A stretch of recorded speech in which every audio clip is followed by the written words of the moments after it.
Hey everybody, welcome to Business Planning with your GPS or your 135.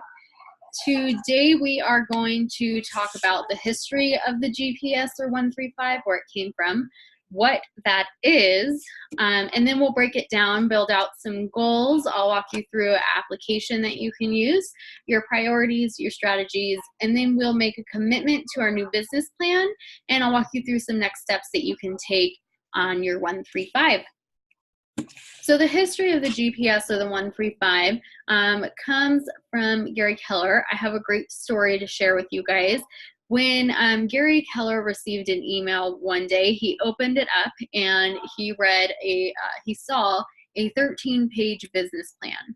So Gary Keller, before even reading that business plan, closed the email, wrote him back and said, or closed the business plan, emailed him back and said, no way, Jose, send this in a 135. So Gary Keller uses a 135 for any business planning that he does. And you'll learn as you look at your 135 for the first time that Gary Keller does this because a 135 is the most clear way to communicate your goals. So today when we build out our 135, we're going to use it for our annual goal, what our annual goal is for our business. But no, a 135 is extremely versatile. You can use a 135 for your personal goals. You can use a 135 when you're planning events. You can use this pretty much for any planning that you need to do. So let's get into what a 135 is.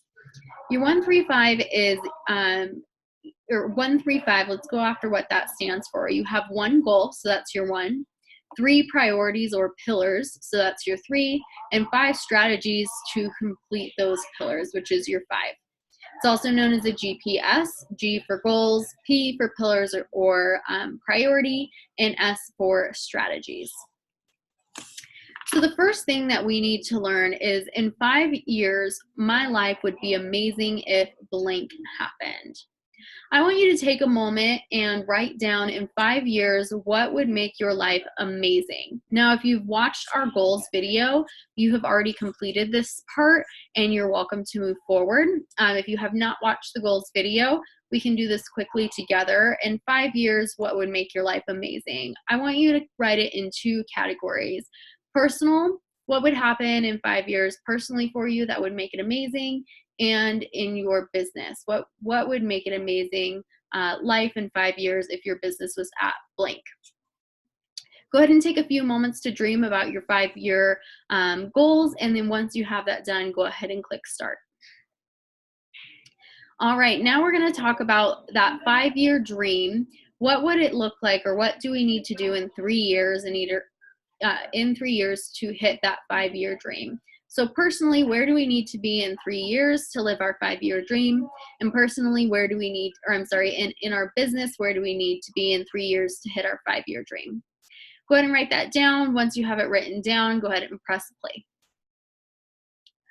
Now that you have your 3-year goals written out, let's talk about your 1-year goals. What do you need to do in the next year to reach your personal 3-year goals? And what do you need to do in the next year to reach your personal or your business 1-year goal? When you're building out your 1-year goals, make sure you have your 2020 production in mind. So how much do you want to profit, as well as how many transactions do you want to do? Once you have this written down, go ahead and press the play button and we'll move on. So now that you have your goals, the next step to do is to ask Kelly, hey Kelly, what are my 2020 goals?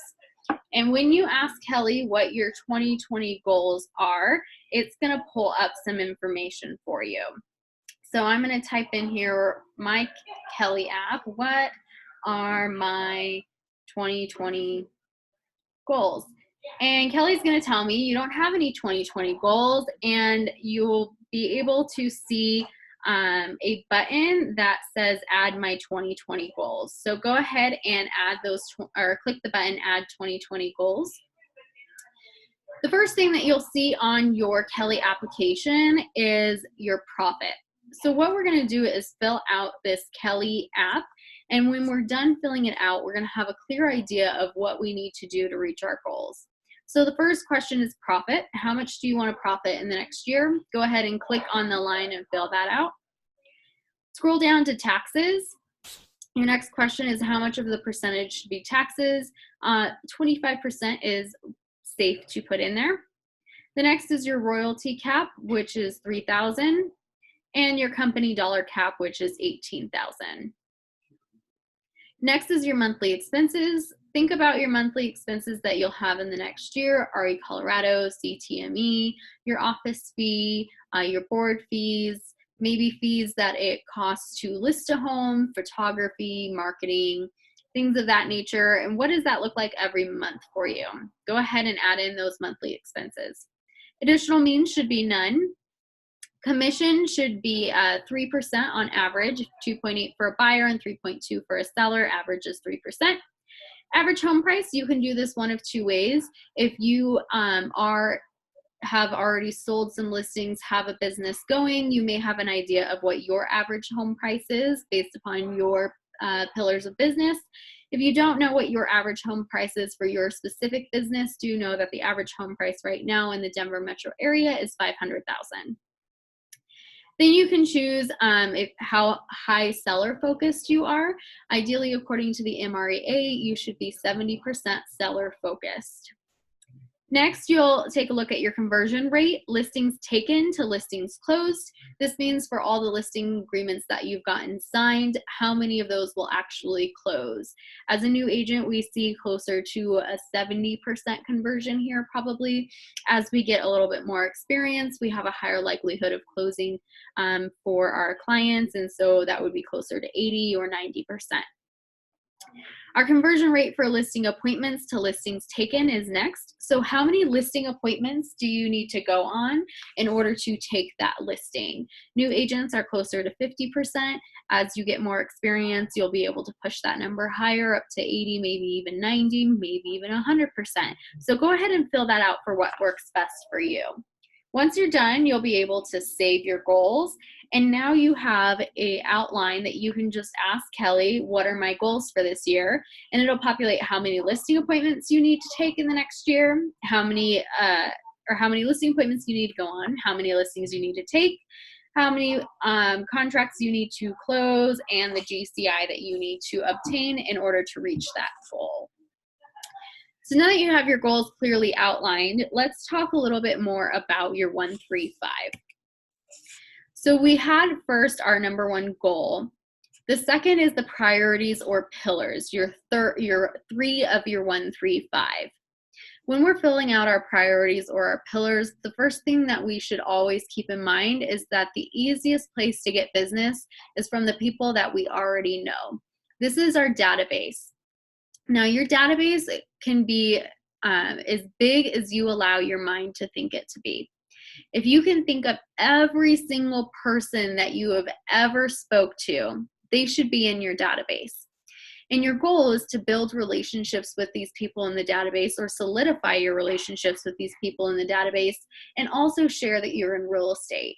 And then by doing so, you'll increase the likelihood of you being able to collect a deal from your database.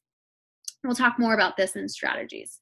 Your priority 2 should be a traditional lead generation pillar, something like open houses or farming or door knocking, things that are a more traditional pillar. And last but not least, priority 3, I want you to ask yourself, what is something you love to do? We'll go ahead and go through each of these priorities one by one on the 135. Let me go ahead and pull it up here.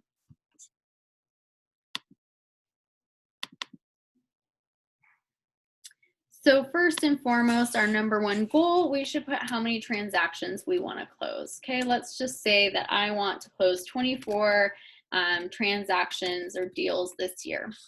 Then again, priority 1 or pillar 1 is going to be my database. Priority 2 or pillar 2 is going to be a method that I'm going to get business from that's more traditional. Some options are open houses, door knocking.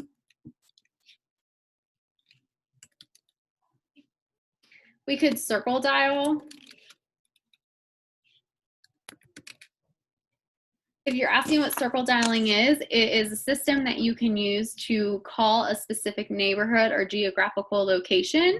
And when you call that location, you would have some sort of item of value to present. Maybe you just sold a home, or the brokerage just sold a home in that neighborhood. You could dial that neighborhood, let them know that you just sold a home, and ask if they know anybody who is looking to buy. From selling that home, you've met many new buyers, or many new buyers that are looking to buy in their home, right? We could open houses, door knock, circle dial. For sale by owners are very popular. Expireds.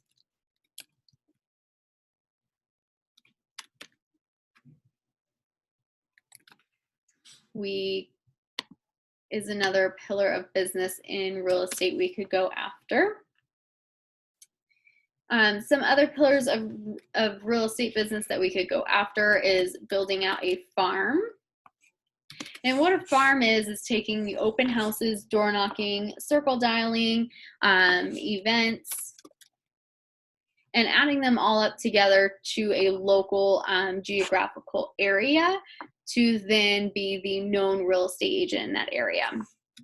You can also choose to make social media a pillar of your business, where you run social media ads. So these are just a few pillars that you can use for the second lever of your business, or second pillar of your business. I would encourage you, on top of looking at these in more detail through our through Command, through YouTube videos, to also take a look at some other potential pillars out there that you can find by going onto our Command and Connect website. Pillar number 3, again, is something that you love to do.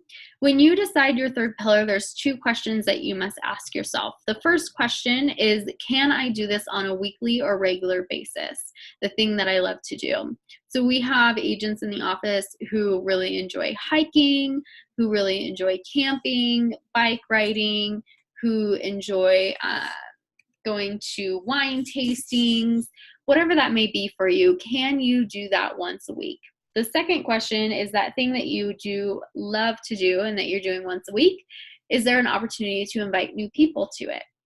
Maybe we're a huge sports fan and we can start a sports fan group. Okay, so whatever that third thing is that you love to do, go ahead and write that down for your third pillar.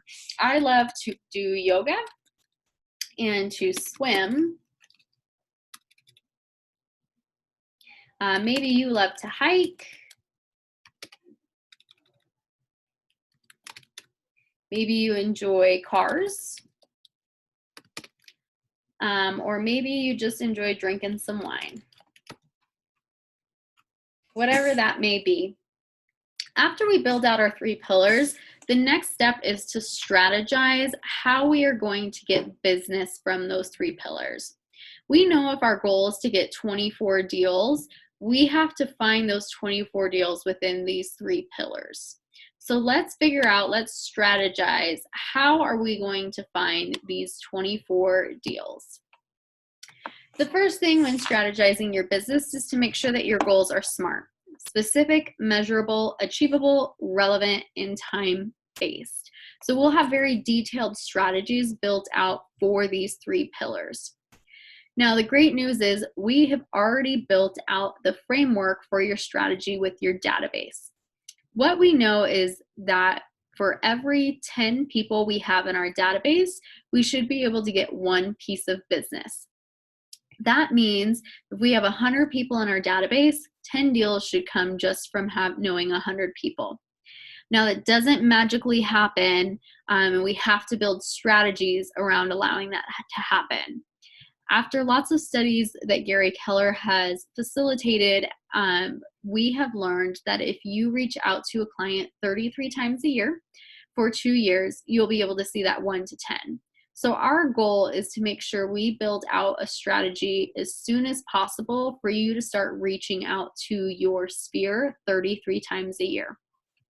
The good news is, if you start reaching out to your sphere 33 times a year and start doing this from day 1, implement this system from day 1, we see a high likelihood of you being able to get a significant amount of business from your sphere, even within your first year. So let's just go back to our 135 and talk about what a 33 touch plan is. So a 33 touch plan means that we need to communicate with our database at least 33 times a year. Some ways to do this is to think about the normal ways that you communicate with the people that you know already. A lot of people enjoy to text or call. So we would recommend that you would text or call. You could do this once a quarter, once a month, depending upon the size of your database. So I like to text my database at least 12 times a month.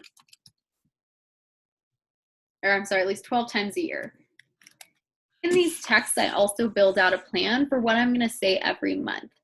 So in October, since as I'm recording this video, it's October, the conversation that I'm having with my sphere or my database right now is I am looking to build out my calendar for my 2020 business.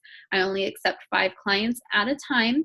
So I would like to hear from you if you know anybody or if you yourself are planning to buy or sell in 2020 so I can get you on my calendar.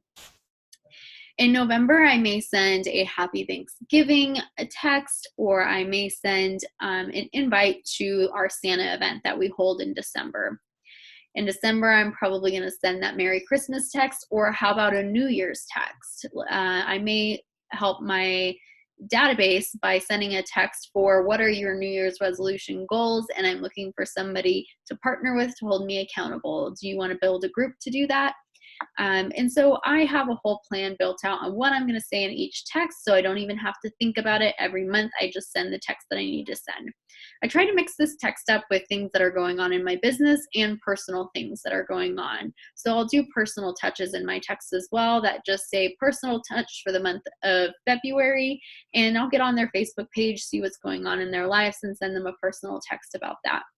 If I don't have their phone number to text them, I'll just send them a Facebook message, a direct Facebook message. So there's my first plan. I'm going to send 12 texts a year to those people.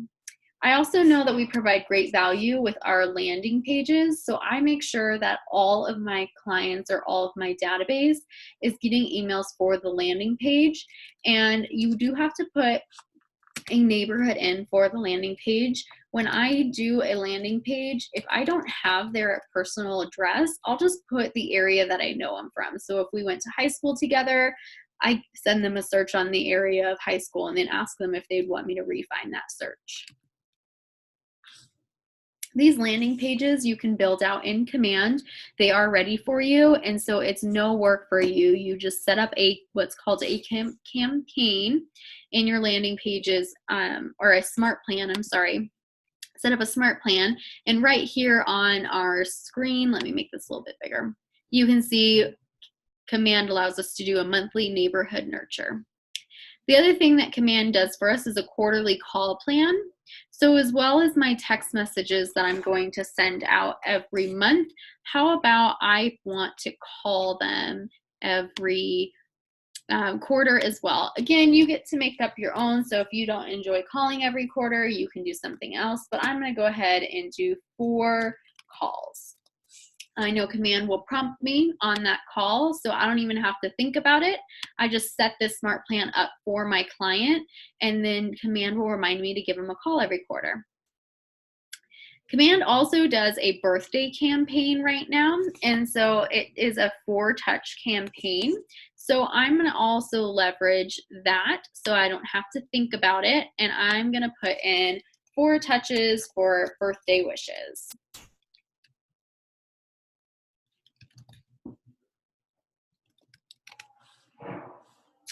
And let's count and see where I'm at. I'm at 24, 25, 26, 27, 28, 29, 30, 31. I need 2 more touches.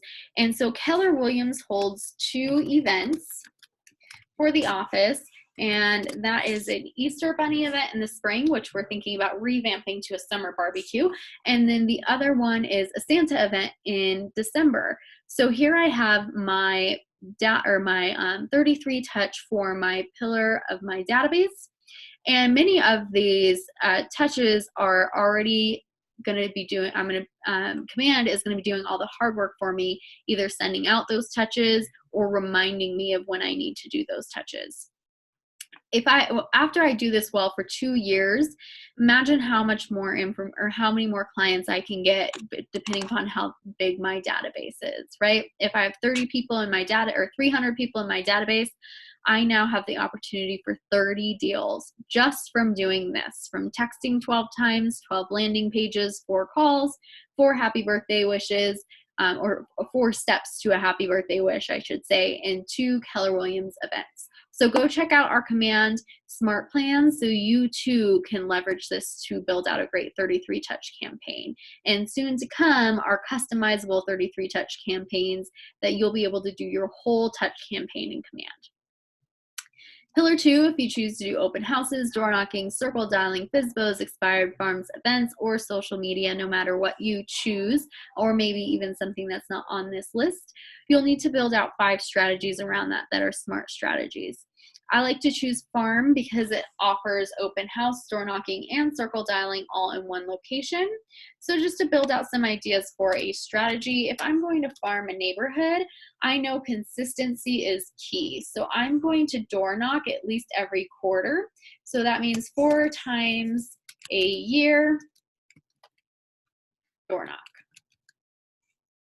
I may also take this one step further, and when I to build out my door knocking plan, I may have a plan separately from this of what am I going to door knock 4 times a year with. So maybe one time I'm going to do a market stat update, another time I'm going to do a food drive, then I'm going to do a coat drive, and then another time I'm going to knock around the neighborhood for a listing that I have in the area. Okay, I also know for farming I need to be consistent, so I can't just door knock. I'm going to also hold 4 community events in my neighborhood, and I may build out a plan for all 4 of those community events as early as possible as well, or at least an outline, where maybe my first event is a block party, my second community event is a movies in the park kind of thing, maybe I do another community event around a holiday type of thing. We have one agent here who is looking into Christmas tree pickup. And then my other 4th community event could be something along the lines of an event that I invite the community to at the office so they remember I'm in real estate.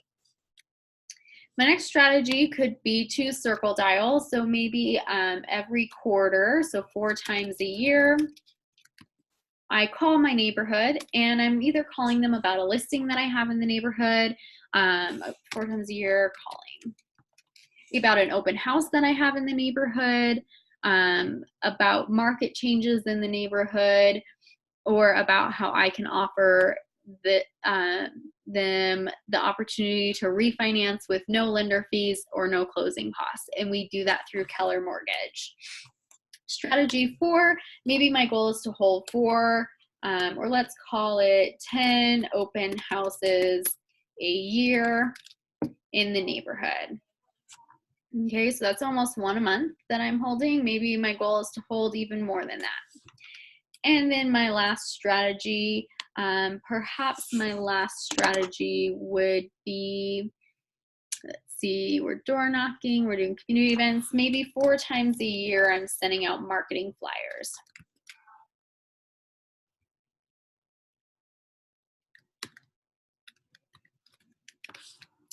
So whether your strategy is to, oh, that's interesting. Okay.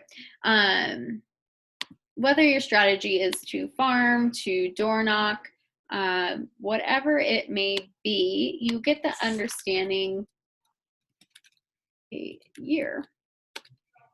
I don't know why it doesn't like that. You get the understanding that you want to build out strategic plans around here. Now, if I was going to do door knocking the whole time, I would break this down even further. Instead of saying 4 times a year I'm going to door knock, I would say 1 time a month I'm going to door knock, and I'm going to door knock 100 doors, whatever it may be, for the area that you want to door knock. And maybe I could even do that here if I want to door knock 4 times a year, and I know in order to knock every door in my farm, I need to knock for 30 minutes every day or an hour every day, I would write that in here, okay? When you're choosing a farm, if you do choose a farm, you'll wanna make sure that you can maintain all of these for consistency. And so determining the size of your farm will be based on how often you can door knock to determine how many homes you will be working with. Strategy 1, no matter what your pillar is, strategy 3, I'm sorry, no matter what your pillar is, the first thing I would recommend is some sort of community page or community area where you can continue to speak with those people. So maybe you have a Facebook page or a meetup page, something along those lines where you create the group.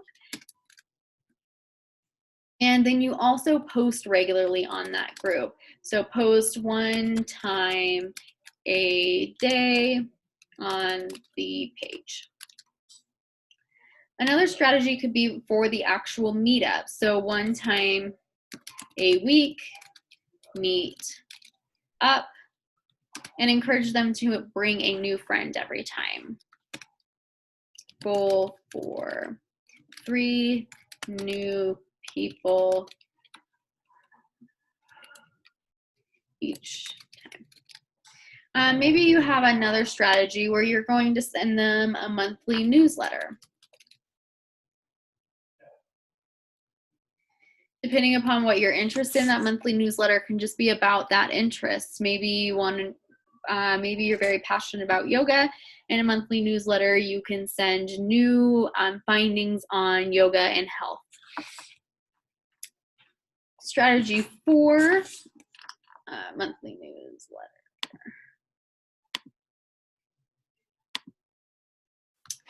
Strategy 4 and 5 can be very similar to what we are currently doing with our other pillars. So keep in mind of maybe events that we could possibly do, not only just a 1 time a week meetup for what we like to do, but maybe 2 events every year that you're inviting them to. That's similar to if I'm meeting up every week to do yoga, then maybe I'm also inviting them to 2 world-renowned yoga events.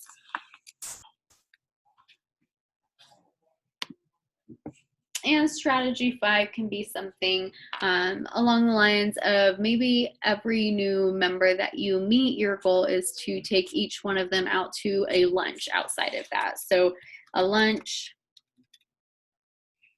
with new member. Here's the great thing about your 135.